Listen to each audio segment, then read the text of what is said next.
दोस्तों नमस्कार, स्वागत है आपका बड़ी खबर बड़े खुलासे में। दोस्तों, रोहिंग्याओं को सुप्रीम कोर्ट से बड़ा झटका लगा है और सुप्रीम कोर्ट ने साफ साफ कह दिया है कोई भी विदेशी घुसपैठिया उसको भारत छोड़ना ही होगा। रोहिंग्याओं के वकील यहां दावा कर रहे थे कि कुछ रोहिंग्याओं को भारत की सरकार ने हाथ पैर बांध के समुद्र में छोड़ दिया और वो लाइफ बेल्ट के सहारे म्यांमार पहुंचे हैं, जिस पर सुप्रीम कोर्ट से वो गुहार लगा रहे थे कि इस पर तत्काल रोक लगाई जाए। इस पर आपको बताएं कि सुप्रीम कोर्ट ने जो वकील हैं गोंजाल्विस, उनसे ये कहा कि आपके पास इसके सबूत क्या हैं। सबूत के तौर पर जो पेश किया गया वो फर्जी रिपोर्ट निकली और इसी पर सुप्रीम कोर्ट ने गोंजाल्विस को कड़ी फटकार लगाते हुए ये कह दिया कि भारत के बाहर बैठे लोगों की सुरक्षा और संप्रभुता से जुड़े मामलों को प्रभावित करने की आप लोग कोशिश कर रहे हैं, ये कतई बर्दाश्त नहीं है। और यह भी कहा गया कि दो जजों की जो खंडपीठ थी जिसकी अध्यक्षता जस्टिस सूर्यकांत ने की, उन्होंने कहा कि यह आरोप केवल काल्पनिक हैं और इन आरोपों में कोई दम नहीं है। आपको यह भी बताऊं कि उन्होंने कहा, सुप्रीम कोर्ट ने आगे कहा, मोहम्मद इस्माइल के तरफ से वकील खड़े हुए थे, जो उन्होंने कहा सुप्रीम कोर्ट के जो जस्टिस सूर्यकांत थे, आप हर बार ऐसी गढ़ी हुई कहानियां कहां से लेके आते हैं? क्या जिस याचिकाकर्ता के लिए आप पेश हुए हैं वह वहां व्यक्तिगत रूप से मौजूद था? अगर हां, तो वो बचकर दिल्ली वापस कैसे आ गया, या फिर वह दिल्ली से सैटेलाइट के जरिए सब कुछ देख रहा था? ये कड़ी फटकार लगाई। उसके बावजूद भी कुछ लोग ऐसे हैं भारत के अंदर जो बाज नहीं आ रहे हैं। तरह तरह की दलीलें सुप्रीम कोर्ट में रखकर वो ये चाहते हैं कि जो भारत सरकार रोहिंग्याओं के विरुद्ध, घुसपैठियों के विरुद्ध, बांग्लादेशियों के विरुद्ध और पाकिस्तान के वो लोग जिनका वीजा अवधि खत्म हो गया है, अब ये जो ऑपरेशन सिंदूर चल रहा है उसके बाद जो हमारे देश एक्शन मोड में है, ये चाहते हैं कि इसको किसी तरह रोक दिया जाए। कोशिश की जाती है और ये आज नहीं है, हमने हमेशा से देखा है। जब रोहिंग्याओं को लेकर के मोदी सरकार जब आई और एक्शन करना शुरू कर दिया, तो सभी देश में, पूरे देश में एनआरसी लागू करने की बात जब चली, सबसे पहले ये देश की विपक्षी पार्टियां सड़कों पे आ गई। हमारे राज्य में हम लागू नहीं होने देंगे। सबसे पहले ममता बनर्जी कूदी, क्योंकि वो राज्य है जहां सबसे ज्यादा घुसपैठिए हैं। ममता बनर्जी ने बाकायदा अपने विधानसभा से प्रस्ताव पास कर दिया और उसके बाद पूरी विपक्षी पार्टियों के जिन जिन राज्यों में सरकार है वहां एक होड़ मच गई कि हम इनके पक्ष में खड़े हो जाएं, क्योंकि ये किसी विशेष धर्म से आते हैं जो हमारा वोट बैंक है। हम भारत के भी मुसलमानों को खुश कर ले जाएंगे अगर हम इनके साथ खड़े होंगे।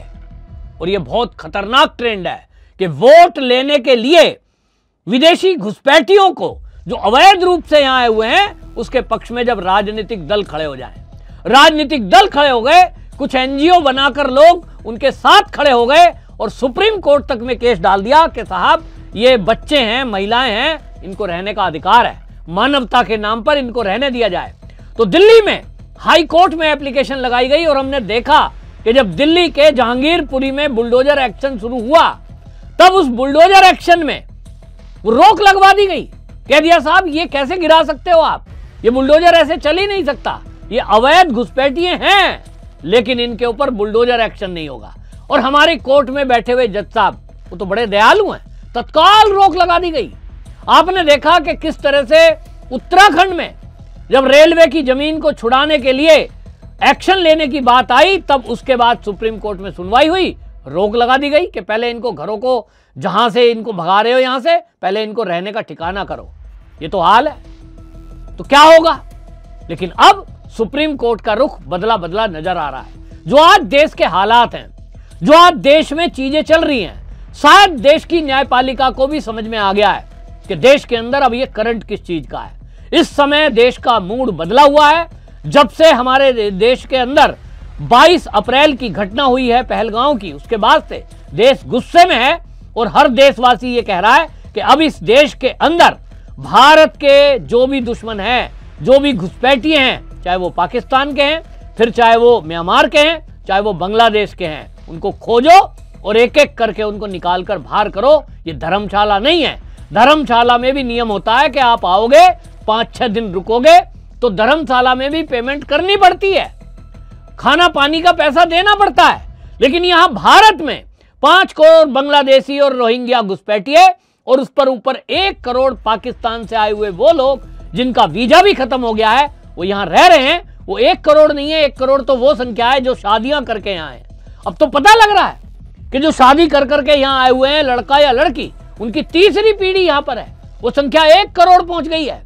तो उनके हृदय में किसके लिए प्रेम होगा, भारत के लिए या पाकिस्तान के लिए? निश्चित रूप से पाकिस्तान के लिए उनका दिल धड़कता है।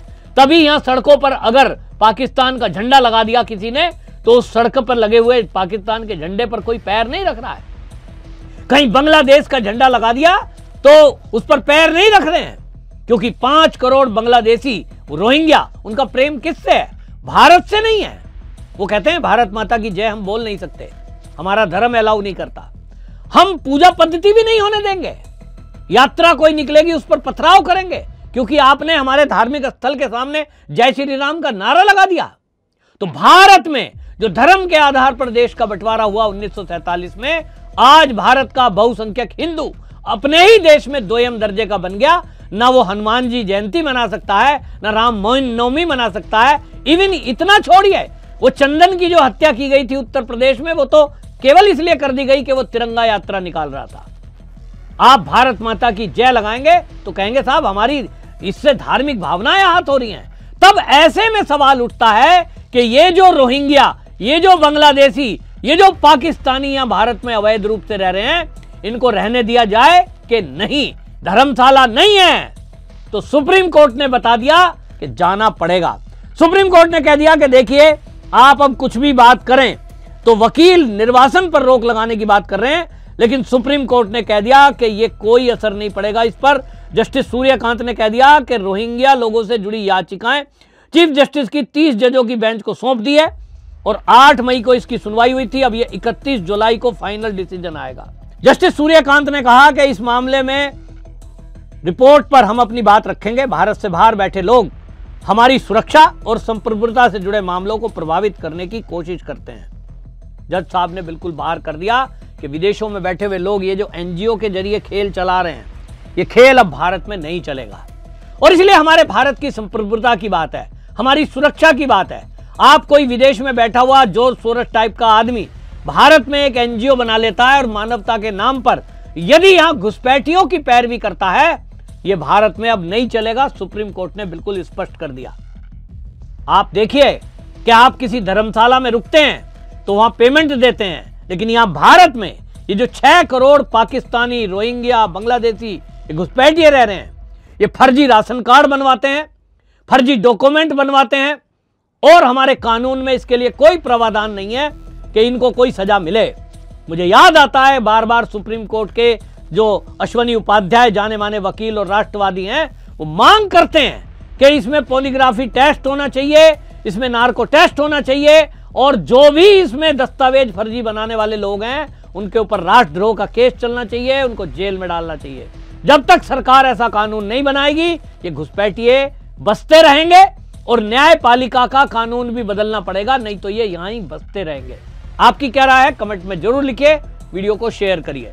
वंदे मातरम।